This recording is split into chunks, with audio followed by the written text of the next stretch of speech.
మరి జంతు జాతిలో కూడా లోవరు హయ్యరు రెండు ఉంటాయి. ఈ జంతు జాతిలో ఎలా ఉంటుందంటే ఇక్కడ దాకా పూర్తిగా సామూహికంగా ఉంటుంది. అంటే ఏంటి, గ్రూప్గా ఉంటుంది. ఇక్కడ ఇండివిజువాలిటీ ఏకాత్మగా ఒక్కటిగా ఉండడం అనేది ఉండదు. ఒక మానవ జాతికి వచ్చిన తర్వాత కానీ మనకి ఏకాత్మగా అనేది జరుగుతుంది. అప్పటిదాకా ఎలా ఉంటారంటే గ్రూప్ సోల్గా ఉంటాయి, ఇండివిజువల్ సోల్గా ఉండదు జంతు జాతి వరకు. జంతు జాతి అంతా కూడాను సామూహిక ఆత్మలాగా ఉంటాయి. ఇందులో ఏది జరిగినా అంతా కూడాను సామూహిక ప్రభావం అనేది అన్నిటి మీద ఉంటుంది. ఉదాహరణకి మనం జంతు జాతి తీసుకుంటే ఇందులో పురుగులు, కప్పలు, లేకపోతే ఎలుకలు ఇలా ఎన్నో ఉంటాయి. ఉదాహరణకి మనం కప్పలు తీసుకుందాం. కప్ప గుడ్డు పెడుతుంది, కొన్ని వేల గుడ్లు పెడుతుంది, కొన్ని ఎన్నో వందల వేల గుడ్లు పెడుతుంది. ఆ వేల గుడ్ల నుంచి కొన్ని గుడ్లు తలకప్ప అవుతాయి, టాడ్పోల్స్ అవుతాయి. ఇవన్నీ కూడాను మనం ఎలా ఒక ఉదాహరణ తీసుకోవచ్చు అంటే, ఒక నీరు ఉంటుంది. నీరు ఎలా ఉంటుంది, స్వచ్ఛంగా ఏ రంగు లేకుండా ఉంటుంది. ఉదాహరణకి ఈ సామూహిక ఆత్మ కప్పకి సంబంధించి ఆ రంగులో ఉందనుకుందాం. అప్పుడు ఈ యొక్క గుడ్లు ఇందులో చాలా వరకు కొన్ని వేల గుడ్లు చచ్చిపోతాయి ఎటువంటి అనుభవం లేకుండా. చనిపోయినప్పుడు ఏమవుతుంది అంటే మళ్ళీ తిరిగి సామూహిక ఆత్మలోకి ఏకమైపోతాయి. అప్పుడు మరి ఏ అనుభవం లేదు కాబట్టి, గుడ్ల దశలోనే ఇవి చనిపోయాయి కాబట్టి ఏ రంగులు అద్దలేవు, ఎందుకంటే అనుభవాలు లేవు. ఇక్కడ ఎప్పుడైతే అనుభవాలు వస్తాయో, భావవేశాలు వస్తాయో అప్పుడు రకరకాల రంగులు అద్దుతాం మనం. సో మరి ఇవి గుడ్ల దశలోనే చనిపోయాయి కాబట్టి వీటికి ఎటువంటి అనుభవాలు లేవు. మరి ఆ సామూహిక ఆత్మకి అందులో కలిసిపోయినప్పుడు ఎటువంటి రంగులు ఇవి వాటి తరఫు నుంచి కంట్రిబ్యూట్ చేయలేవు, ఇవ్వలేవు, ఎందుకంటే అనుభవం లేదు కాబట్టి. నెక్స్ట్ ఇందులోంచి కొన్ని గుడ్లు తలకప్పలు అవుతాయి, అంటే టాడ్పోల్స్ అవుతాయి.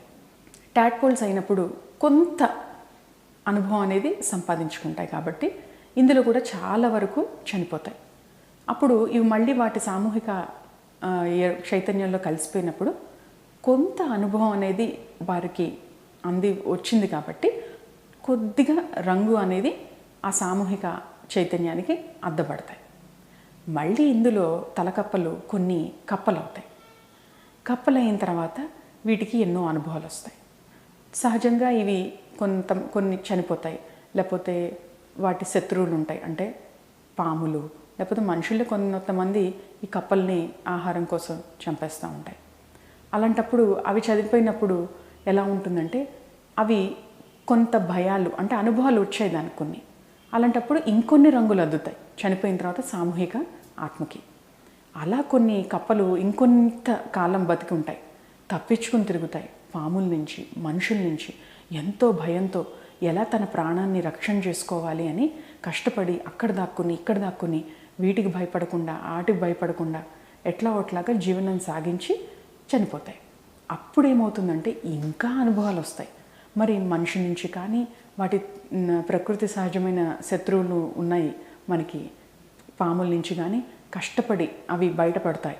మరి అలా అనుభవాలు సంపాదించినప్పుడు ఆ భయాలు ఇవన్నీ ఉంటాయి కాబట్టి ఆ అనుభవాలన్నీ కూడాను అద్భుతమైన రంగులుగా మారి తన చనిపోయిన తర్వాత ఆ సామూహిక చైతన్యానికి, ఆత్మకి మరింత రంగులు అద్దుతాయి. ఇక్కడ మనం గమనించుకోవాల్సింది ఏంటి అంటే, ఈ ప్రతి అనుభవం నువ్వు సంపాదించిందంతా కూడాను మన యొక్క ఆత్మ ఎదుగుదలకి, వాటి యొక్క ఎన్నో రంగులకి సహకరిస్తూ ఉంటాయన్నమాట. సో ఇలా ఒక ఉదాహరణ అన్నమాట కప్ప విషయంలో. మరి ఎదిగినప్పుడు ఎలా అవుతాయి అంటే, ఇందాక మనం ఉదాహరణలో కప్ప తెలుసుకున్నాం, ఎన్నో కొన్ని వందల వేల గుడ్లు పెట్టింది. ఇప్పుడు కొద్దిగా ఎదుగుతుంది.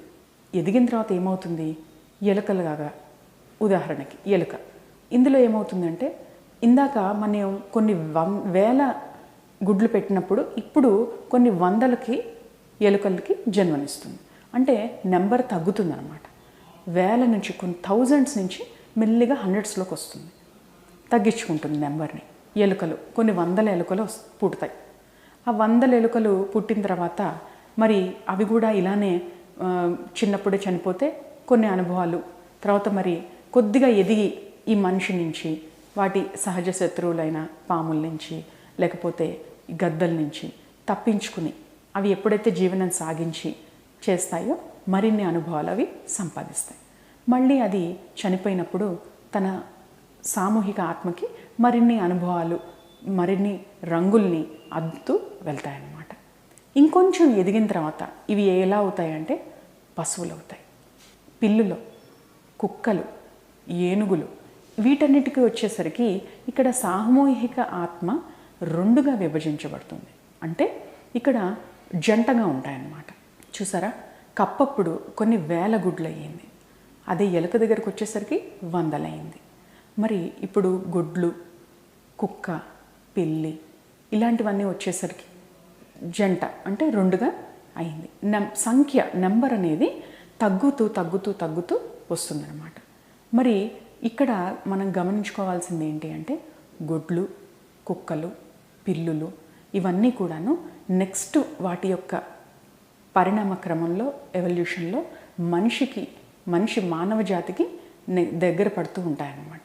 అందుకే వీటన్నిటికీ మనం ఎంతో ప్రేమ, కరుణ, దయ చూపించి వాటిని ఆదరిస్తే వాటి నెక్స్ట్ క్లాస్కి అవి చక్కగా రాగలుగుతాయి.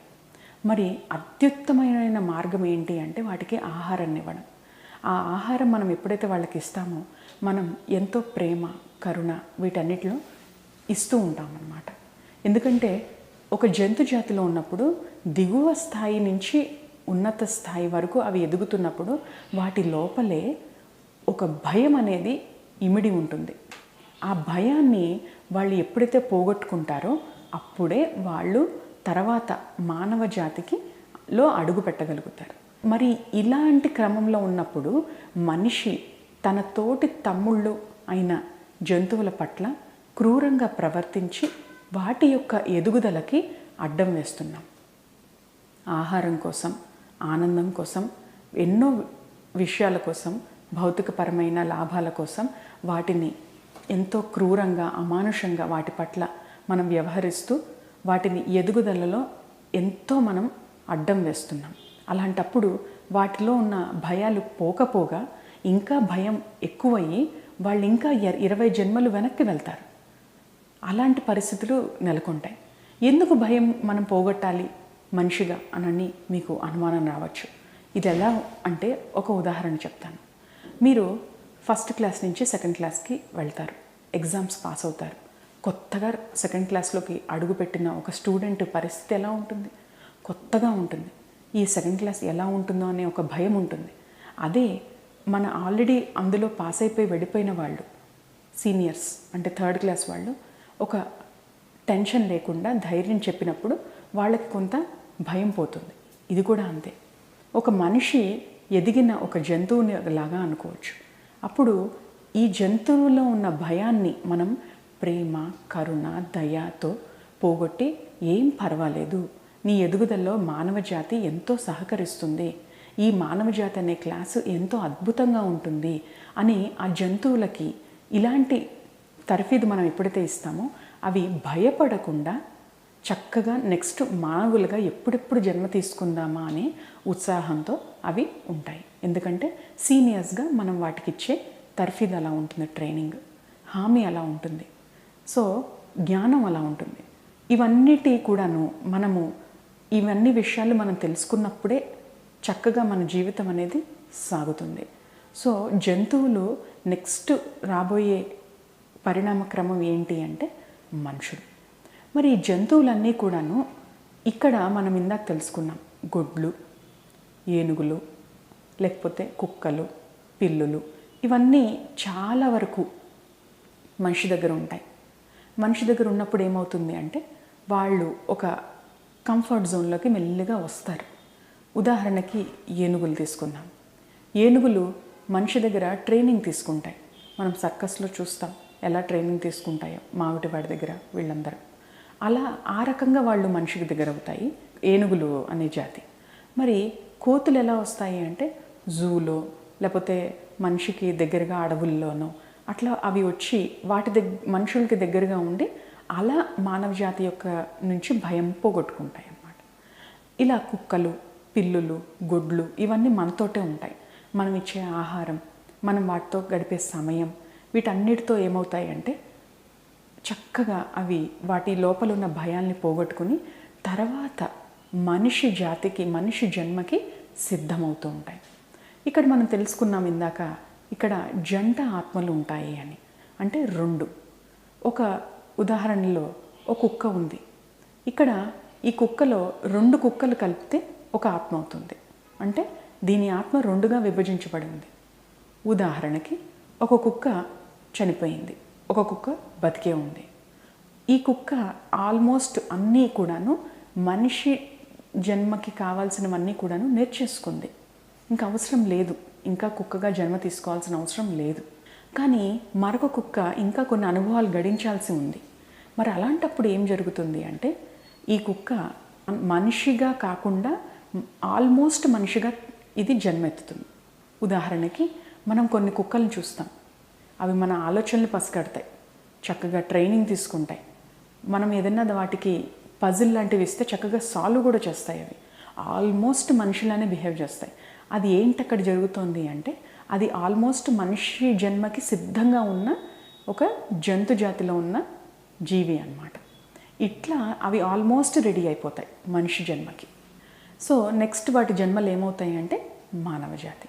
మరి ఒక కుక్క ఎన్నో అనుభవాలు గడించాల్సి ఉంది, కానీ ఇది చాలా అమానుషంగా తన యజమాని దగ్గర కొన్ని అనుభవాలు గడించినప్పుడు ఎన్నో భయాలు పెట్టేసుకుంటుంది. కానీ ఈ కుక్క నెక్స్ట్ మనిషి జాతికి మానవ జన్మ తీసుకోవాల్సిందే, కానీ తన యజమాని సరిగ్గా చూసుకోకపోవడం, ఎన్నో భయాలకు లోనవ్వడం వల్ల ఏమవుతుంది అంటే 20 జన్మలు వెనక్కి వెళ్ళే ఛాన్స్ ఉంటుంది. అలాంటప్పుడు మళ్ళీ ఇది తన భయాన్ని అంతటినీ కూడాను పోగొట్టుకుని మళ్ళీ ఎన్నో అనుభవాలు సంపాదించుకుని ఇది రావాల్సి ఉంటుంది.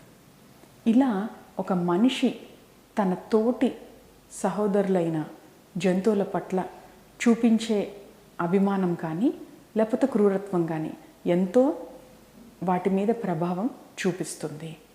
జంతు జాతిలో ఉన్న ఆత్మలన్నీ కూడాను నెక్స్ట్ వాటి పరిణామ క్రమంలో మానవ జన్మగా తీసుకోబోతాయి. అందుకే ముఖ్యంగా కుక్కలు కూడా మనిషి పట్ల ఎంతో విశ్వాసంతో ఉంటాయి. ఎంతో విశ్వాసం చూపించి వాటి ప్రాణాన్ని కూడా త్యాగం చేస్తాయి. మరి ఇలాంటి మంచి కర్మలన్నీ కూడాను ఆ కుక్కకి ఎంతో హెల్ప్ చేస్తూ నెక్స్ట్ అది తీసుకునే మనిషి జన్మలో, మనిషి దేహంలో వాటికి చాలా ప్లస్ పాయింట్ అవుతాయి. చక్కటి దేహం దొరుకుతుంది, మానవ దేహం. ఎందుకంటే మరి ముందు జన్మల కుక్కగా ఉండి యజమాని పట్ల ఎంతో విశ్వాసంతో ఉండి తన జీవితాన్ని, తన శరీరాన్ని త్యాగం చేసింది కదా. మరి ఆ ప్లస్ పాయింట్లో ఆ మంచి కర్మలన్నీ కూడాను అది చక్కగా దాన్ని మరుసటి జన్మలోకి తీసుకెళ్ళి దానికి చక్కటి బోనస్లు వస్తూ ఉంటాయన్నమాట. ఇలాంటివి ఎన్నో విషయాలు మనకి, ఈ విషయాలన్నీ కూడాను మనకి పుస్తకంలో తెలియజేశారు. ఈ పుస్తకంలోని మరిన్ని విషయాలు మనం తర్వాయి భాగంలో తెలుసుకుందాం. అంతవరకు సెలవు, నమస్కారం.